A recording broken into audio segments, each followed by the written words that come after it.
বহুদিন পরে বরিশাল থেকে ভোলা আসলাম, তাও ভিন্ন পথে। যেখানে সবাই বরিশাল থেকে লঞ্চে করে সরাসরি নদীপথে ভোলা চলে যায়, সেখানেই সড়কপথ ও নদীপথ মিলিয়েই খুব সহজে ভোলা এসেছি আমি। তাই আজকের ভিডিওতে খুবই অল্প সময় সেই ভিন্ন পথে কিভাবে ভোলা আসলাম, আসার পথে কি কি দেখলাম, এখানকার সকল বিস্তারিত তুলে ধরবো আজকের এই ভিডিওতে।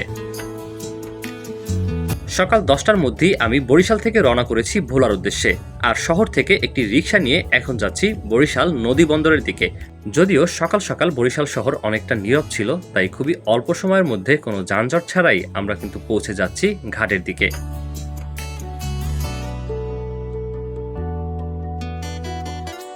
বরিশাল নদীবন্দর এলাকায় আসার পরে আমি কিন্তু লঞ্চ ঘাটের দিকে যাইনি, কারণ আমি অন্য একটি ভিন্ন পথে যাচ্ছি। যদিও আজকে আমার ভোলায় খুব অল্প সময়ের মধ্যে পৌঁছাতে হবে। এখন যে রাস্তা দিয়ে যাচ্ছি এটা হচ্ছে বরিশাল খেয়াঘাটের রাস্তা। এখান দিয়ে হচ্ছে ট্রলারে উঠে আমি চলে যাব চর কাউয়াতে। চলে এসেছি বরিশাল ট্রলার ঘাটে, এখান দিয়ে চলে যাব কাউয়ারচার নামক একটি জায়গায়। আর তারপরে কোথায় যাচ্ছি সেটা দেখাচ্ছি। তো তার আগে আমি ট্রলার উঠে যাই, যেহেতু খুব অল্প সময়ের মধ্যে ট্রলারটি ছেড়ে দিবে। বরিশালের এই ট্রলার ঘাটে এত পরিমাণ যাত্রীদের ভিড় থাকে, যেখানে ট্রলার আসার সাথে সাথেই সেটা ভরে যায়। আসলে একটার পর একটা ট্রলার আসতে থাকে, যেতে থাকে, মানে এইভাবেই সারাদিন চলে থাকে এই জায়গাটা। খুবই ভালো লাগে, এটা আসলে বরিশালের ঐতিহ্য।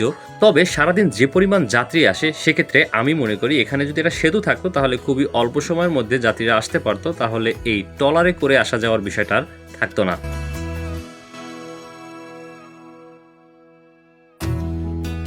খুবই অল্প সময়ের মধ্যে আমরা চরকাউয়ার ঘাটে চলে এসেছি, আর এই ট্রলার পারাপার হতে আমাদের খরচ গিয়েছে মাত্র 5 টাকা।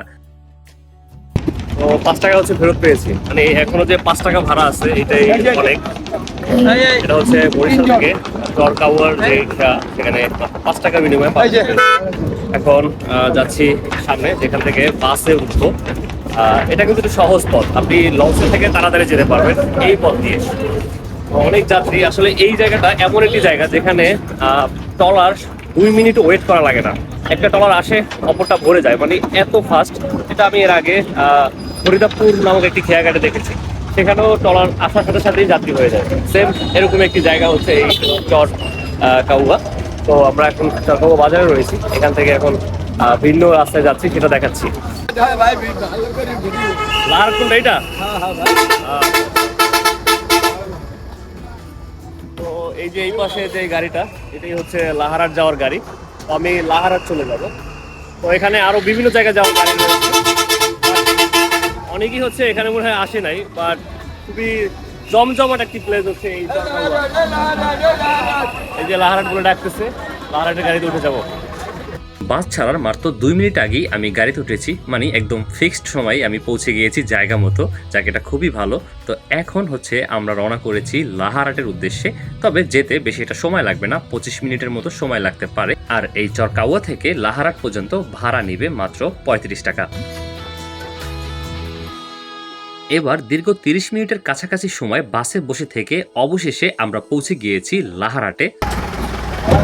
ফাইনালি নেমে গিয়েছি লাহারাট। আর এ হচ্ছে লাহারাট নদী এলাকা। তো এটা হচ্ছে ঘাট, আমি এখন ঘাটে দিয়ে চলে যাবো।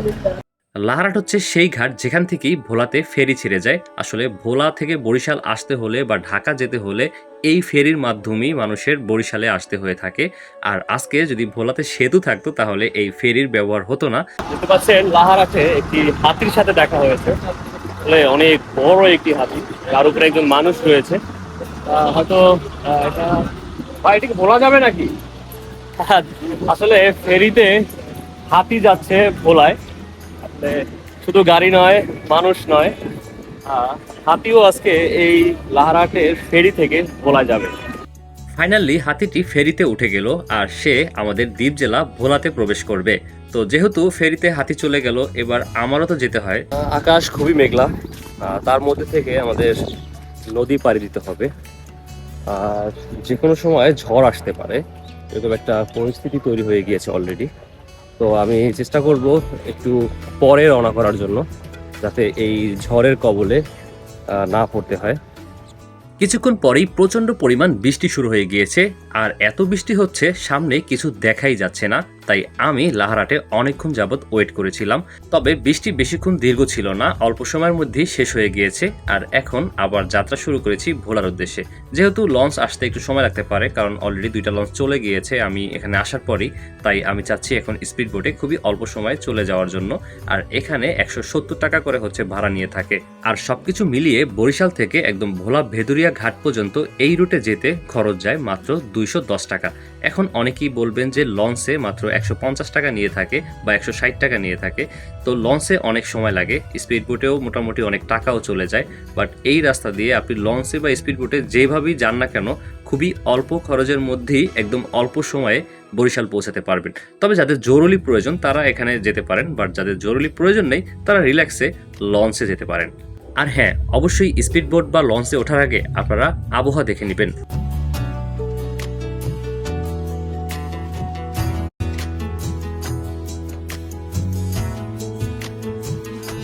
তো বন্ধুরা, যেহেতু নদী নীরব ছিল, খুবই অল্প সময়ের মধ্যে আমরা ভেদুরিয়া ঘাটকে দেখতে পেয়েছি।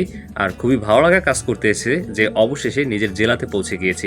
আসলে এখানে যখন আমি পাড়া দিব অন্যরকম একটা ভালো লাগা কাজ করবে, এইটাই স্বাভাবিক, কারণ এটা আমার নিজের জেলা।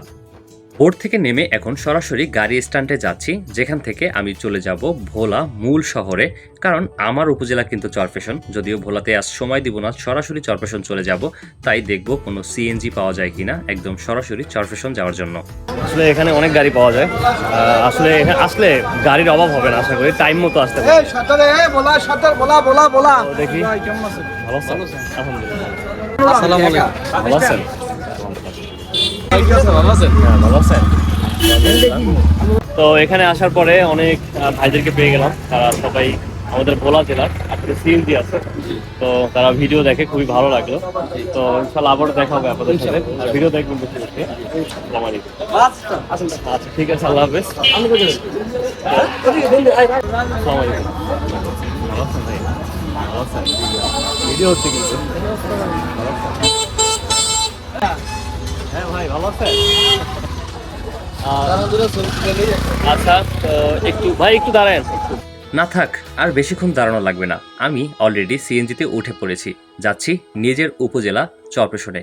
তবে যাওয়ার পথে আমাদের নিজের জেলার এত সুন্দর রাস্তা দেখে ভাই একদম অবাক হয়ে গিয়েছি। কারণ আমাদের রাস্তাগুলো খুবই সুন্দর, বিশেষ করে আপনি চরফ্যাশন থেকে ভোলাতে আসলে কোনো ভাঙা রাস্তা পাবেন না, একদম খুবই অল্প সময়ের মধ্যে আপনি কিন্তু যে কোনো জায়গায় যেতে পারবেন। খুবই ভালো লাগে, ভোলাতে কিন্তু অনেক উন্নয়ন হয়েছে। শুধু একটা জিনিস, মানে 2টা জিনিসের অভাব, সেটা হচ্ছে সেতু এবং হচ্ছে মেডিকেল কলেজ হাসপাতাল। আশা করি আমরা খুব শীঘ্রই এই 2টাও পেয়ে যাব। ফাইনালি পৌঁছে গিয়েছি নিজের উপজেলার চরফ্যাশনে। আর খুবই ভালো লাগা কাজ করলো যে এত জার্নি করার পরে অবশেষে নিজের গন্তব্যে এসে পৌঁছাতে পেরেছি। তো বন্ধুরা, আজকে এই ভিন্ন পথে এই ভোলা আসার ভিডিওটি কেমন লেগেছে অবশ্যই জানিয়ে দেবেন কমেন্টে, সেই সাথে ভিডিওটি শেয়ার করে পৌঁছে দিবেন অন্য সকলের মাঝে। ভালো থাকবেন সবাই, দেখা হবে নতুন ভিডিওতে খুব শীঘ্রই। আল্লাহ হাফেজ।